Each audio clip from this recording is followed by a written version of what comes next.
بسم اللہ الرحمن الرحیم۔ مرزا غلام احمد قادیانی اور اس کی موت کا منظر۔ آخری بات،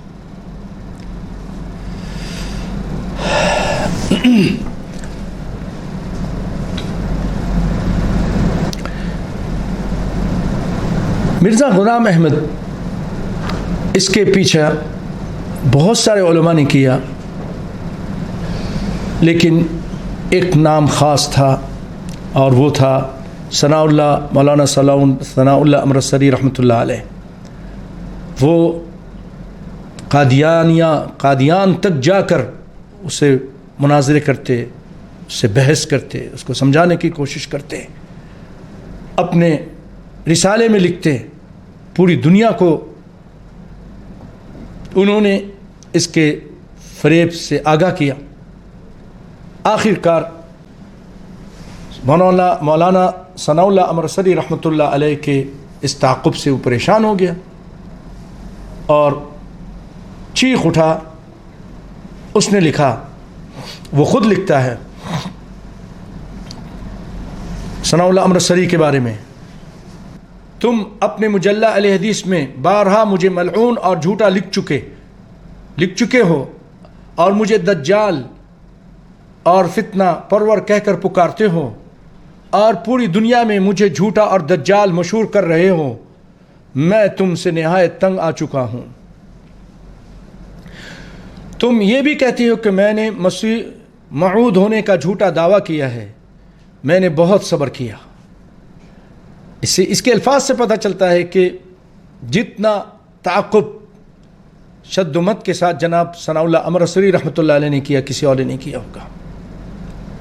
خود کہہ رہا ہے، میں نے بہت صبر کیا، لیکن جب دیکھا کہ میں تو حق کو نشر کرنے پر مامور کیا گیا ہوں اور تم یہ حق پھیلانے سے مجھے روکتے ہو، بہت بڑی رکاوٹ ہو،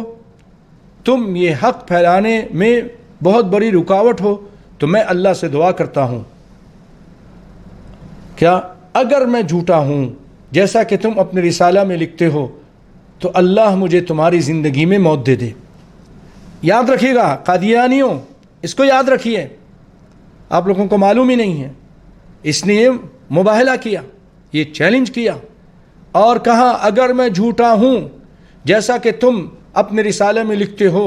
اللہ مجھے تمہاری زندگی میں موت دے دے، کیونکہ میں جانتا ہوں کہ جھوٹے کی عمر تھوڑی ہوتی ہے، اور جھوٹا ذلت اور اہانت کی موت مرتا ہے، اور جھوٹے کی موت میں اللہ کے بندوں کو فائدہ ہوتا ہے، کیونکہ وہ انہیں گمراہ نہیں کر سکتا۔ آگے پھر مزید اپنی موت کے لیے بیماری بھی خود منتخب کرتے ہوئے لکھتا ہے، اگر میں جھوٹا نہیں اور یقیناً میں اللہ سے کلام کرتا ہوں اور مسیح موعود ہوں، تو میں اعلان کرتا ہوں کہ اگر تم میری زندگی میں نہ مرے اللہ کے عذاب کے ساتھ، مثلا طاعون یا ہیضہ،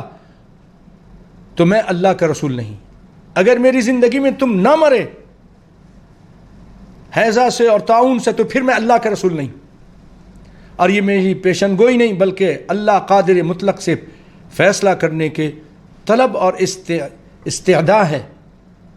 چنانچہ میں اللہ سے دعا کرتے ہوئے کہتا ہوں،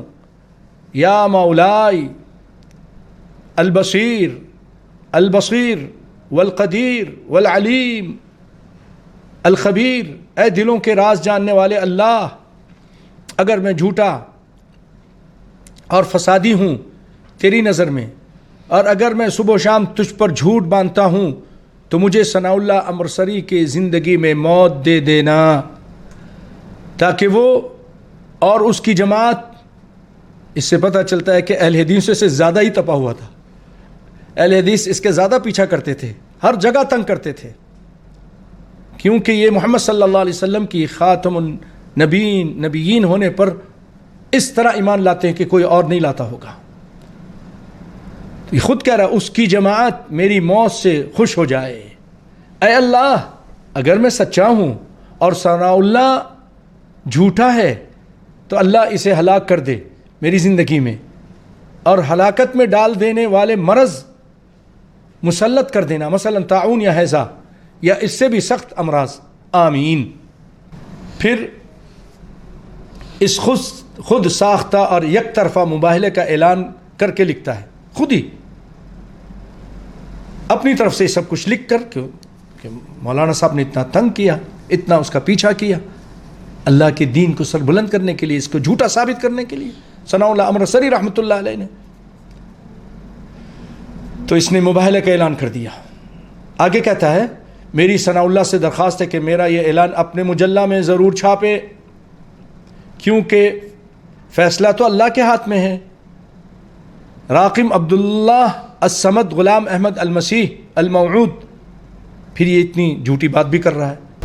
اعلان غلام احمد قادیانی، تاریخ 15 اپریل سن 1907، مندرجہ تبلیغ رسالت جلد 10 صفحہ نمبر 120، مجموعہ اعلانات غلام مرزا۔ اب سنیے کیا ہوا اس کے ساتھ، اس کے بارے میں اس کے خود اپنے قادیانی حضرات لکھتے ہیں کہ حضرت کو پہلا دست کھانا کھانے کے وقت آیا، اللہ کی طرف سے عذاب آنا شروع ہو گیا، مگر پھر آپ کے پاؤں دبائے تو آپ سو گئے۔ غالباً اس کی بیوی کہہ رہی ہے، میں بھی سو گئی، لیکن کچھ دیر بعد آپ کو پھر حاجت محسوس ہوئی اور ایک دو دفعہ حاجت کے لیے گئے، اس کے بعد آپ نے ضعف محسوس کیا تو مجھے جگایا، میں اٹھی تو آپ کو اتنا ضعف تھا کہ میری چارپائی پر لیٹ گئے اور میں نے پاؤں دبانا شروع کر دیے، اتنے میں ایک دست اور آیا مگر ضعف زیادہ تھا، آپ پاخانہ یعنی باتھ روم نہ جا سکتے تھے، ضعف بہت بڑھ گیا، دباتی رہی، اس کے بعد ایک اور دست آیا، پھر آپ کو ایک قے آئی، جب آپ قے سے فارغ ہو کر بیٹھنے لگے تو اتنا ضعف تھا کہ آپ پشت کے بل چارپائی پر گر گئے اور آپ کا سر چارپائی کی لکڑی سے ٹکرایا اور حالت دگردوں ہو گئی۔ سیرت مہدی صفحہ نمبر 109 از مرزا بشیر، سیرت مہدی صفحہ نمبر 11 اور 12 طبع جدید جلد 1۔ مرزا غلام احمد کا خسر بھی اس چیز کی گواہی دیتے ہوئے کہتا ہے، حضرت مرزا غلام احمد جس رات کو بیمار ہوئے، اس رات کو میں اپنے مقام پر جا